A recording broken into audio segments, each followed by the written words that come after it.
앞으로 한 2번 정도 가면 아마 정리가 될 것 같습니다. 저는 이쪽에 온전한 전문가는 아닙니다. 이 마음 치유와 관련해서 말씀을 준비하고 또 나누면서 이런 생각을 좀 갖게 됐습니다. 지금 내가 있잖아요. 여기 내가 있는데 나는 하나가 아니고 둘이다, 이런 생각을 좀 갖게 됐습니다. 내가 둘이라고 하는 거죠. 하나는 어떤 나인가 하면 현실에 있는 나, 실제 하는 나, 상처받은 나, 영어로 하면 리얼 에고 이렇게 표현할 수 있을 것 같아요. 제가 그냥 생각한 것입니다. 또 하나의 나는 이상적인 나, 하나님이 본래 창조한 그 모습의 나, 그런 나, 아이디얼 에고 이렇게 볼 수 있겠습니다. 두 종류의 내가 있다 하는 거죠. 근데 이 실제 하는 나, 현실의 나는 그냥 제식으로 표현하면 동생과 같은 존재, 그리고 이상적인 나는 형과 같은 존재. 그런데 동생은 조금 버릇이 없고 또 상처도 있고 또 내면에 숨어져 있고 그런 나, 그런 버릇없는, 상처받고 울고 있는 그런 내면에 있는 동생 같은 나. 그리고 형은 좀 의젓한, 그리고 사람들을 관계하고 사람들을 상대하는 나, 드러난 나입니다. 제가 지금 각 주제로 쭉 이렇게 말씀을 나누는데요. 그 주제, 이 토픽 정한 것은 팀 슬레지라고 하는 분의 그 가족 치유, 마음 치유라고 하는 그 책을 좀 참고로 하고 있습니다. 그분이 기록한 내용 가운데 이런 것이 있습니다. 어린 시절에 상처를 받게 되면, 이른바 엮이는 가정에서 자라게 되면, 그 어른이 되었을 때 그 어른의 모습은 어린 시절, 원래 내 속에 있는, 제가 지금 말씀드린 내 안에 있는 그 동생 같은 그 내가 밖으로 표현되는 것이 아니라 좀 의젓한 모습으로 사람들에게 다른 사람, 원래 내 속에 있는 내 모습이 아니라 다른 사람으로 활동한다, 이런 내용입니다. 나를 감추고 숨기고 위장하고 그 속에 있는 내가 아닌 의젓한 모습의 다른 사람으로 살아간다, 그런 것입니다. 겉으로 표현되는, 제가 말씀드린 형과 같은 모습만 밖으로 드러나고 내면에서 아파하고 버릇없고 슬퍼하고 상처 입은 나는 겉으로 드러나지 않는, 그러니까 두 내가 있다, 이렇게 좀 생각하면 좀 이해가 좀 빠를 것 같습니다. 왜 그렇게 하는가 하면 내 속에 있는 나는 나 스스로도 못마땅하게 생각하기 때문이다 하는 거예요. 내가 나를 못마땅하게 생각한다 하는 거죠. 그래서 이 나를 사람들 앞에 드러내기가 창피한 거예요. 그래서 의젓한 형님을 동원해서 그 형님이 사람들에게 나타나서 상대할 수 있도록, 그래서 나를 감추고 위장하고 삶을 산다, 그런 표현이 되는 것입니다. 근데 이제 그 겉으로 드러나는 내가 일관성이 있으면 상관이 없는데, 이제 그렇지 못하기 때문에 이제 어려움이 있는 거예요. 일관성이 없게 된다고 하는 것은 그 상황에 따라서 이 겉으로 드러나는 이 형님, 의젓한 모습이 그때 다르게 드러난다 하는 거죠. 그래서 이제 책에 보면 카멜레온처럼 모습을 드러낸다 하는 것입니다.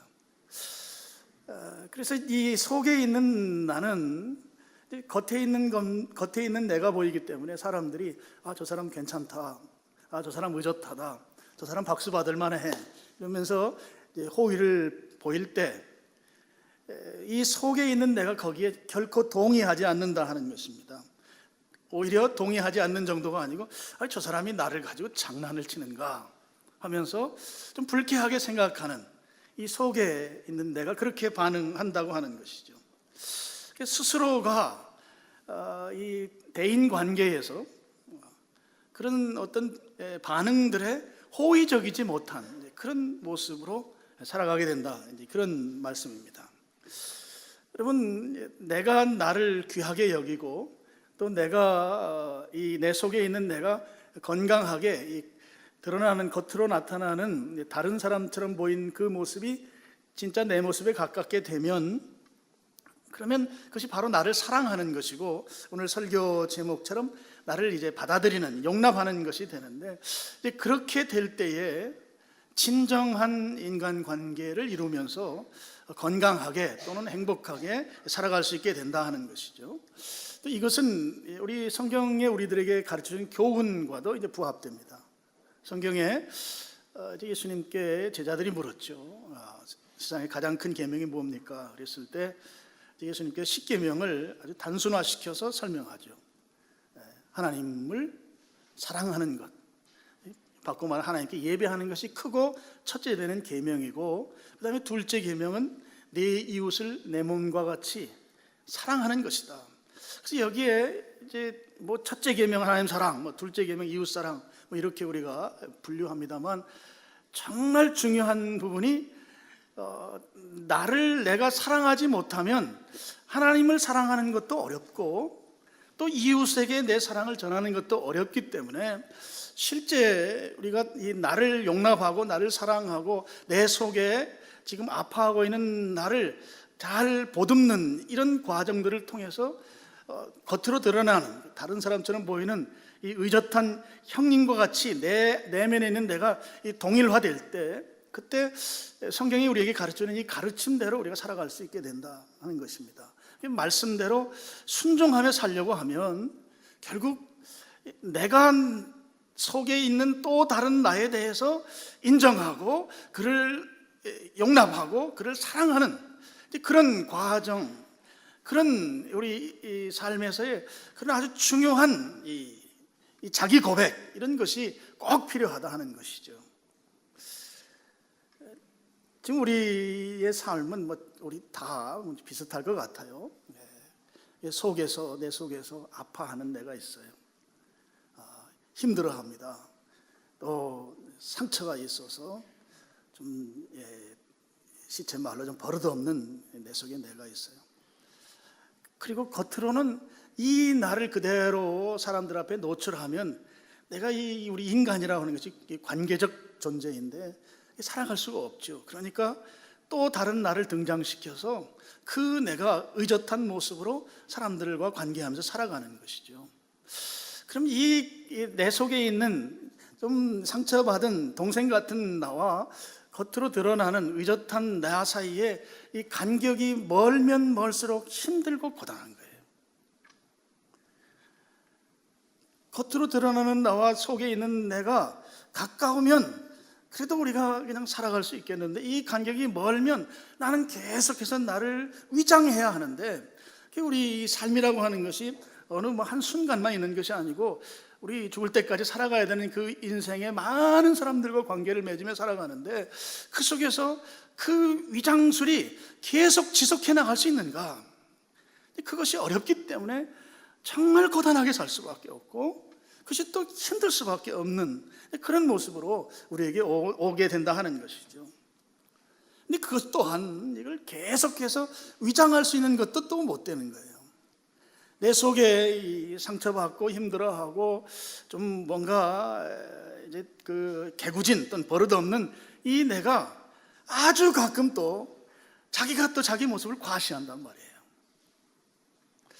자기 모습을 가끔 드러내기 때문에 그 드러내면 의젓한 나가 있잖아요. 이 형님 같은 내가 그것을 또 잘 메꾸고 포장하려면 더 힘든 거예요. 그래서 우리 속에 있는 이 아파하고 있는 또는 힘들어하는 이 속에 동생으로 제가 표현한 그 내가 동일하게 겉으로 의젓한 모습으로 동일화되면 그러면 이렇게 힘들지 않은데, 이거 힘든 것이죠. 그래서 우리 그때그때 변신하는 카멜레온으로 표현한 대로. 근데 우리가 머리가 아주 좋으면 모르겠지만 이 머리가 좋지 않으면 이 그때그때 변신 안 해야 될 때 변신하고 변신해 줘야 될 때 변신 안 하니까 그야말로 그것은 우리 관계성 속에서 도저히 살아갈 수 없는 그런 존재로 전락하게 되는 것이죠.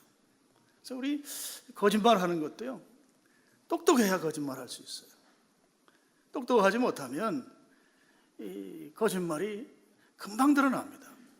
그래서 사실 제일 강한 힘은 정직한 것이 강한 힘이죠. 자꾸 포장하고 다른 말로 바꿔 말하고 이러면 그냥 머리가 비상해야 돼요. 기억력이 좋아야 돼요. 오늘 우리의 과제는 우리 속에서 또 겉에 드러나는 내 모습과 이 갭, 이 간격을 좀 줄이는 문제예요.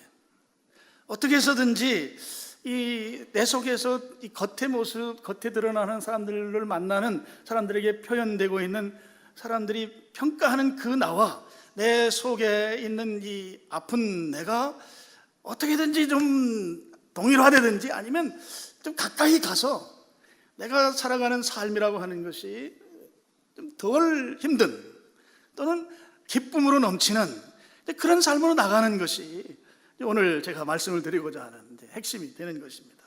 그것을 가리켜서 뭔가 회복하고 정상으로 돌려놓는 것, 이것을 저는 오늘 자기 용납 이렇게 좀 표현하고 싶습니다.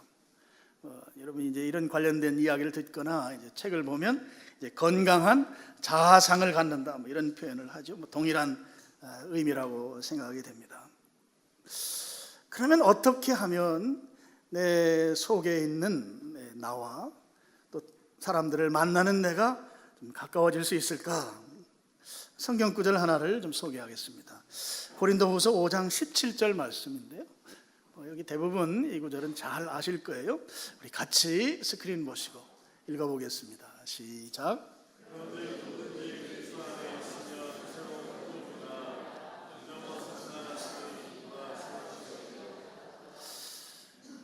예, 아주 중요한 그리고 정말 어마어마한 말씀입니다. 누구든지 그리스도 안에 있으면 새로운 피조물. 우리 피조물 그랬는데요. 조금 더 우리에게 어필할 수 있는 다른 번역은 창조물입니다. 새 창조물, 새로운 창조물 되는 것이죠. 그리스도 안에 있으면 새로운 창조물. 그러니까 과거는 다 지나갔고 새 것, 뉴 크리에이션, 새로운 것이 됐다. 여러분, 창세기에 나오는 이 창조는 없는 데서 말씀으로 형상화됐어요. 동시에 동일하게 동일한 역사가 하나가 일어나는데요. 그 동일한 역사는 그리스도 안에 있을 때 동일한 창조 역사가 일어나는 거예요. 여러분, 이걸 믿으시길 축원합니다. 여러분, 그리스도 안에 있다고 하는 이 표현이 어마어마한 표현이에요. 그리스도 안에 있으면 새로워지는 것이에요. 새로워진다고 하는 것이 그냥 어떤 변화를 말하는 그런 정도가 아니에요. 영어로 말하면 조금 더 이해가 쉬워요. change라고 하는 변화라는 표현이 있고 transformation이라는 말이 있어요. change는 예를 들어서 나무면 나무가 뭐 의자도 되고 책상도 되고 뭐 그런 쪽에 가까운 표현이에요. 근데 transformation이라는 것은 아주 전혀 다른 것이 되는 거예요. 원래 재료를 도저히 가늠할 수 없도록 변화되는 걸 말해요. 근데 여기에서 말씀하는 새로운 피조물, 새 창조물이라고 하는 것은 트랜스포메이션이에요. 완전한 다른 것이에요. 완전한 다른 것. 근데 그렇게 다른 것이 될 수 있는 것은 그리스도 안에 있으면 된다는 것이에요. 그리스도가 그냥 보통 우리가 생각하는 그 정도 수준의 분이 아니라는 거예요.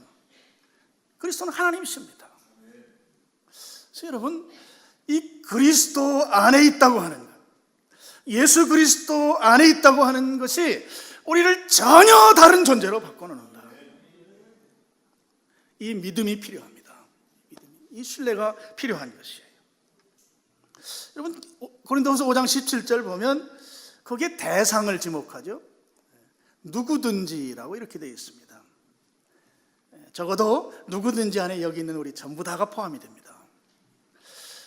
내가 지금 상처가 너무 깊어서 도저히 나조차도 가늠할 수 없다고 여기는 그분도 여기에 포함이 됩니다. 그리고 이미 나는 상처가 누적이 되고 그래서 내 안에 울고 있는 내가 있는데 이 울고 있는 나를 내 의식이 인지하지 못하는 무의식 세계 속에서 아주 작은 오두막을 두껍게 지어놓고 그 속에 있을지라도 그도 역시 포함합니다. 누구든지는 모든 사람을 다 포함합니다. 이것도 여러분이 인정하시기를 축원합니다. 나는 예외일 거야. 예외가 없습니다. 누구든지 속에는 다 들어간다는 거예요. 여러분, 여기에 이제 복이 있는 것이에요. 여기에 길이 있는 것이에요. 나도 새롭게 될 수 있다는 것입니다. 예수 그리스도 안에 있으면. 진정한 회복, 진정한 변화는 예수 그리스도 안에 있을 때 가능합니다. 세상이 가지고 있는 여러 가지 해법이나 여러 가지 기술들을 가지고는 그것은 물론 도움이 될지는 모르지만 그것은 제한적이라는 것이죠. 진정한 해결이라고 하는 것은 예수 그리스도로만 가능하다. 이걸 믿으시길 축원합니다. 예수님께서 우리를 받아주시는 거예요. 여러분, 이 자기 용납이라고 하는 것은 예수님이 받아주셔야 돼요. 그래서 여러분, 성경 적진 않았습니다만 마태복음 11장 28절에 보면 수고하고 무거운 짐진 자들아, 예수님이 하신 말씀이에요. 다 내게로 오라. 내가 너희를 쉬게 하겠다. 여러분, 이 수고하고 무거운 짐 했을 때 예수님께서 수고도 너 이 정도 한 것은 예외야. 그건 너무 많아. 너는 오지 마라. 또 짐도 몇 킬로그램 이상은 안 돼. 우리 이제 여행 갈 때 보면 화물로 이렇게 보내는 짐이 뭐 15kg, 25kg 뭐 이런 게 있잖아요. 그러면 너 차지를 붙여야 돼. 너는 안 돼. 넌 너무 무거워. 내가 받아줄 수 없어. 여러분, 성경에 그런 제한은 하나도 두지 않고 있어요. 수고하고 무거운 짐 졌느냐? 그러면 와라 이거예요. 여러분, 예수님은 다 받아주시는 것이에요. 짐 지고 있으면 가면 되는 거예요. 예수님께서 오라고 한 것이 야 와서 구경하다 가, 아니면 와서 좀 쉬었다 가, 이게 아니고 그 짐의 문제를 해결해 주시겠다는 것이에요. 해결할 수 있는 분이 오라는 거예요. 믿으시길 축원합니다. 그러니까 예수님을 피상적으로 받아들이지 말길 바라요. 예수님은 전능하신 분이세요. 능히 할 수 있는 분이세요. 이걸 믿으시길 바라요. 수고하고 무거운 짐진 자들아, 다 내게로 와라. 감당할 수 있는 분이 오라는 거예요. 근데 저는 가기 싫은데요. 그러면 할 수 없어요. 주님이 오시라는 겁니다. 오면 그 짐을 주님이 받아주시겠다는 거예요. 내려놓게 하겠다는 거예요. 쉼을 주시겠다는 거예요. 지금 짐 지고 있는데 무거워 죽겠는데 이거 주님이 받아주신다는 것이죠. 주님께서 우리를 사랑하신다고 하는 그 표현은 바로 주님이 받아주신다는 말씀이에요. 자기 용납이라고 하는 것은 주님이 나를 받아주신다는 의미를 담고 있는 표현이에요. 여러분, 성경에 읽었던 성경 35절을 보시죠. 누가 우리를 그리스도의 사랑에서 끊으리요. 이 이야기는 뒤에 나오는 여러 이 항목들을 열거하고 있어요. 성경은 우리에게 이 복이 사례와 같기 때문에 성경이 사례를 드는 것은 제일 센 거를 듭니다. 그래서 고난하면 욥이 고난의 대명사잖아요. 그리고 믿음하면 아브라함, 아들 갖다 죽여라, 이런 제일 센 복이를 들어서 너희들은 그거보단 적은 걸로 너희들에게 고난을 줄 거야, 이런 메시지가 있어요. 여기에 그리스도의 사랑에서 우리를 끊을 수 없다.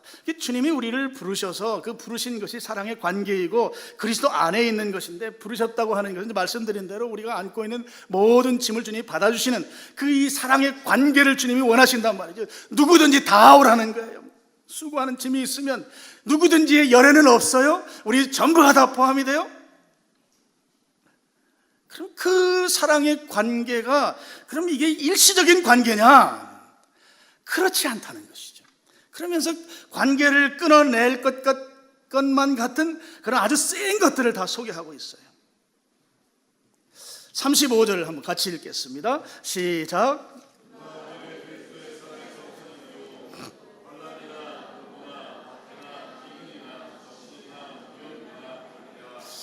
예, 여기에 보면 우리가 그리스도의 사랑 안에 있는 것, 그리스도 안에 있는 것, 이게 이제 오늘 우리가 안고 있는 이 자기 수용, 자기 용납, 자기 사랑에 대한 이 놀라운 축복을 우리 누리는 길인데, 그랬을 때 그것이 끊어지면 이게 이제 우리가 그 누림이 이제 제한적이 되는 것이죠. 근데 성경은 오늘 말씀할 때 아무것도 끊을 수가 없다 이야기하고, 뭐 환난, 기근, 뭐 굶주림, 곤고, 뭐 이런 얘기를 하고 있어요. 기근, 굶주리는 것, 적신, 이런 것은 오늘날로 표현하면 경제적인 곤란이라고 볼 수 있어요. 경제적으로 힘든 거, 경제적으로 힘든 것이 주님과 나의 관계를 단절시킬 수 있느냐? 그럴 수 없다는 것이죠. 그러면 여기에 이 메시지는 무엇을 포함하는가 하면, 경제적으로 어려운 것이 주의 사랑, 주님과의 우리의 사랑의 관계를 끊을 수 없다고 하는 말씀이 포함하고 있는 또 하나의 의미는, 경제적인 문제에 내가 책임지겠다는 메시지가 있어요. 주님은 우리의 자녀잖아요. 아들이고 딸이고, 그리고 지금 속에 드러나지 않은 마음의 이 아픔들이 있는데, 그걸 우리가 계속해서 안고 가면서 고통당하고 고민하고, 또 사람들 앞에서는 이 체면으로 새로운 형님이라고 하는 존재를 의젓하게 만들어서 사람들 앞에 포장해서 나가는 그 모습을 주님이 얼마나 안타깝게 여기시겠습니까? 그 문제를 주님은 능히 해결할 수 있다는 메시지를 동일하게 담고 있다고 하는 것이죠. 여기 칼 이야기가 나와요. 위험이나 칼이랴. 칼은 목숨, 처형당하는 걸 말하죠. 신앙적으로는 순교를 의미합니다. 우리가 중요하게 여기는 것이 목숨이잖아요. 목숨조차도, 목숨을 끊는 그런 위험이 우리에게 온다 할지라도 주님의 사랑으로부터 우리가 분리되지 않는다 하는 것이에요. 이건 동시에 무엇을 담고 있는가 하면, 주님께서 우리로 하여금 안전하게 이끌어 가시겠다고 하는 메시지가 동일하게 여기에 있다 하는 것입니다. 그런 측면에서 우리가 안고 있는, 내 속에 울고 있는 나, 상처로 힘들어하는 나, 또 겉에 표현되는 나와 속에 있는 나의 그 간격이 넓기 때문에 그걸 위장하느라고 힘들어하는 나, 지금 그런 과거에 또는 지금도 힘들어하고 있는 그것들이 그리스도와의 사랑에서 끊을 수 있는가, 끊어내는 그런 요소가 될 수 있는가? 절대 그럴 수 없다는 것입니다. 하나님께서 우리를 사랑하시는 그 사랑을 단절시킬 수 있는 외부적인 힘이나 요소는 아무것도 없다는 거예요. 근데 지금 우리는 외부적으로 힘들어하는 것들은 아무것도 없는데, 근데 지금 우리 힘들어하잖아요. 우리는. 그건 무엇을 말하는 것이겠어요? 외부에서 주님과 우리의 관계를 끊어놓을 만한 그런 아주 극단적인 사례들을 성경이 소개하면서 그거는 끊을 수 없다. 그럼 우리 스스로가 주님의 사랑 앞으로 가지 못하는 거예요. 이것이 결정적으로 우리를 어렵게 하는 것이에요. 우리 신앙 안에 있는 우리들조차도 우리 속에 이 문제를 계속해서, 이건 주님도 만지면 안 됩니다. 나도 잘 건드리지 않는 건데, 내 속에 있는 이 오두막으로 표현되는 이 속에 있는 거, 이건 우리 아내도 알면 안 되고 우리 자식도 알면 안 되고, 그냥 내가 내 속에 계속 가지고 죽을 때까지 갈게요. 이거 건드리면 안 됩니다. 내가 스스로 그것을 가로막고 있는 것이죠. 제가 우리 목사님들 보고 사진을 하나 찍으라 그러는데, 여러분 그 악수하는, 손목 악수하는 그림이에요.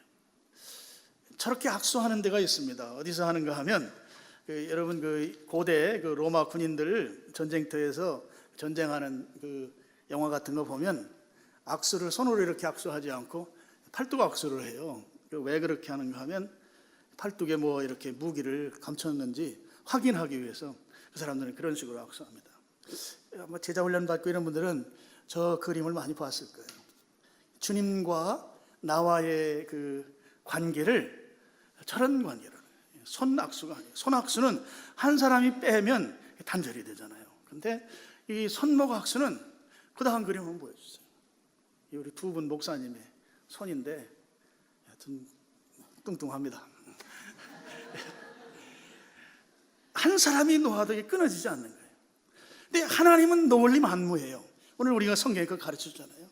하나님은 절대 놓지 않으세요. 근데 나는 놓았어요. 그래서 놓았어도 이 관계는 끊어진 관계가 아니에요. 근데 나는 내가 손을 놓았기 때문에 끊어진 관계로 인식하는 이것이 문제란 말이에요. 그러니까 힘든 거예요. 그래서 오늘 우리에게 성경이 오늘 본문에서 우리에게 가르쳐주는 아주 핵심적인 부분이 38절 시작하는 그 단어예요. 38절, 내가 확신한다. 이거예요. 확신한다. 무엇을 확신하는가? 39절 같이 읽겠습니다. 시작. 높음이나 깊음이나 다른 어떤 피조물이라도 우리를 우리 주 그리스도 예수 안에 있는 하나님의 사랑에서 끊을 수 없느니라. 이걸 확신하는 거예요. 어떤 것으로도 이 관계는 끊어질 수 없다. 하나님과 나를 분리시키려고 하는 수많은 요소들이 있어요. 외부적인 요소들, 그거 끊을 수 없다는 거 성경 분명하게 이야기하는데, 이제 문제는 내부적인 요소. 나도 나를 용서하지 못하는 내부적인 요소들. 하나님도 나 미워할 거야. 하나님이 나 같은 걸 사랑하겠어? 내 관계에 나는 이미 손 놓았는데 하나님이 이 손 안 붙들었을 거야. 내 스스로 내부적으로 하나님과의 관계에 대해서 이 끊을 수 없는 관계를 확신하지 못하는 것, 이것이 문제란 말이에요. 어떤 상처가 있더라도 세상으로부터 어떤 그런 모욕적인 상황들을 당하고 내 속에 정말 이야기하면 정말 창피스러운 그런 것일지라도 하나님은 결코 나를 사랑해서 놓은 적이 없으시다는 것이죠.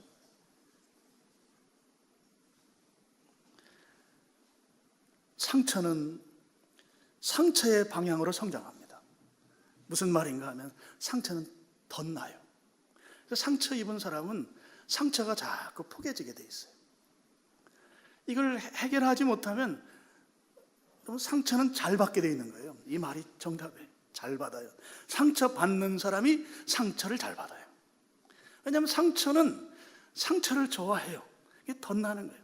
포개지는 거예요. 계속 포개지니까 해결이 안 되면 이 문제는 그냥 계속 나는 상처. 그래서 상처가 깊어지고 기간이 길어지면 이제 그 상처는 내 속에 이제 의식하지 못하는 그 세계로 가서 거기에서 이렇게 잘 자리를 잡고 있어요. 그래서 이걸 무의식 세계 이런 표현을 하고 오두막이라고 표현도 해요. 그래서 아주 단단하게 작은 집이 내 속에 있는 거예요. 문이 열리질 않아요.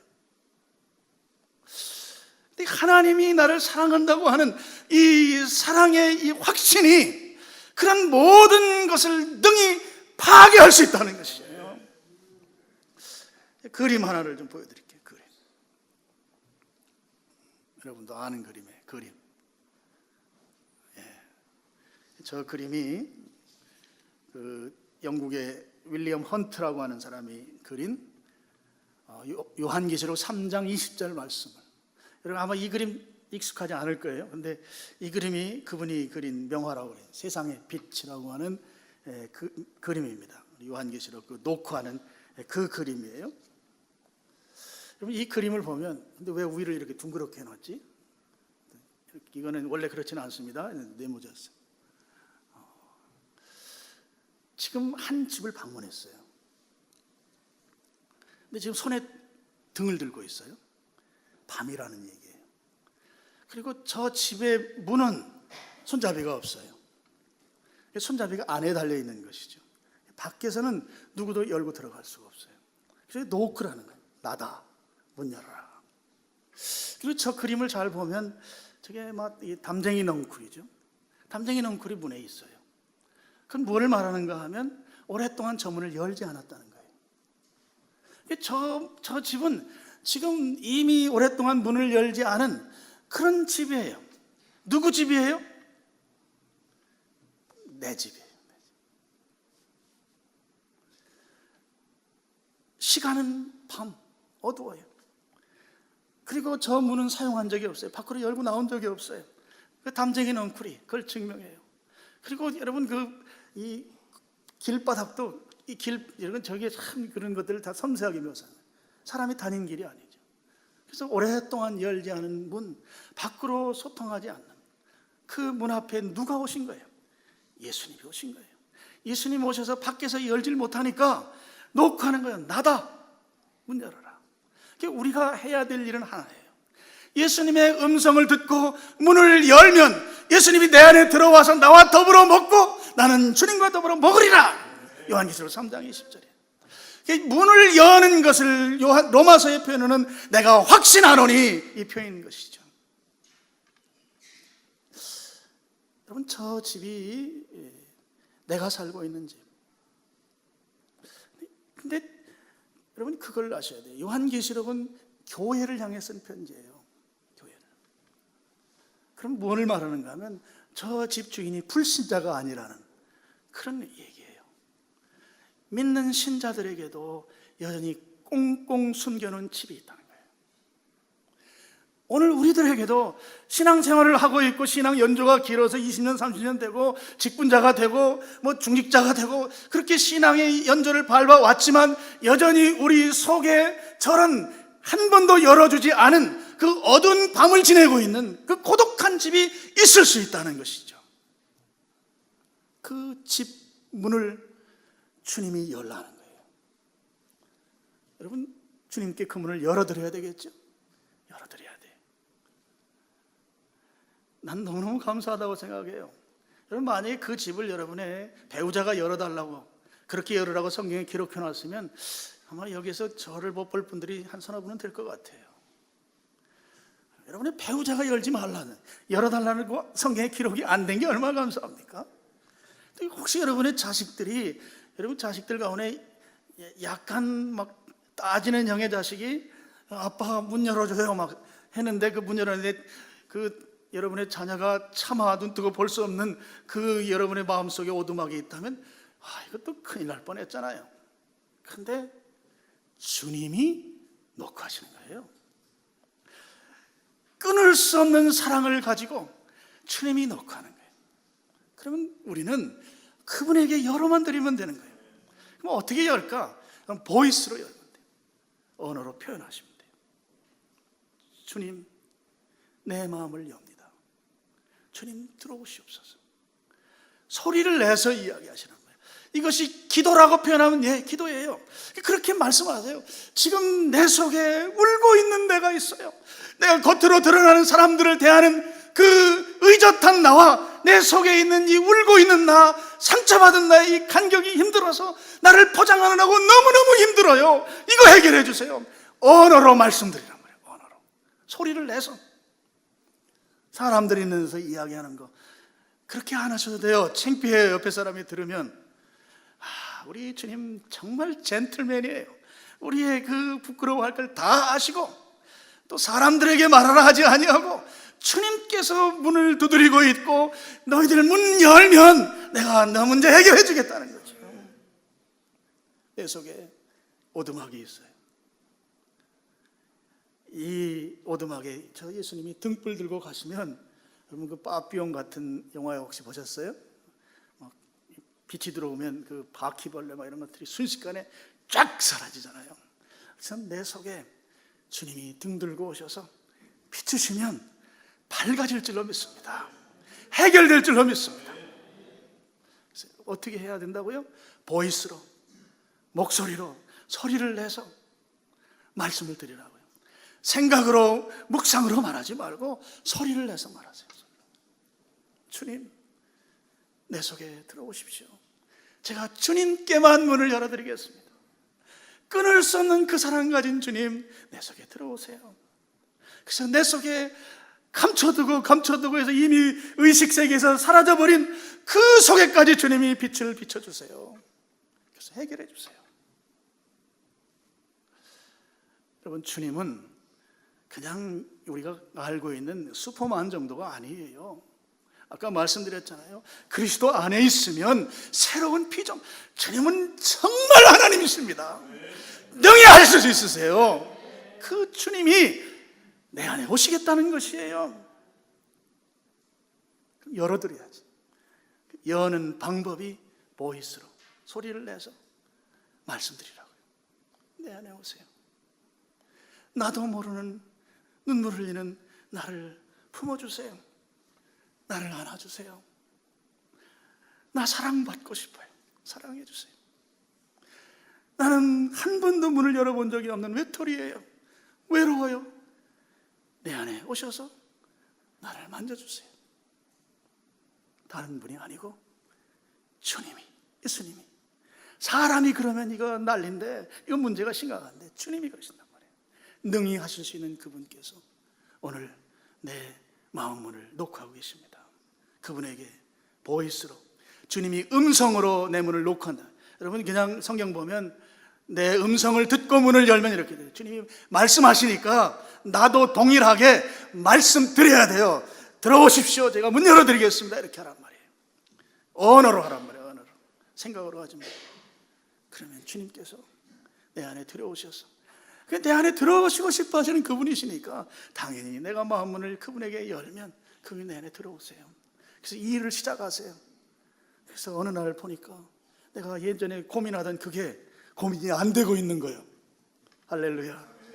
그 은혜가 오늘 예배에 참여한 여러분들에게 충만하기를 주의 이름으로 축원합니다.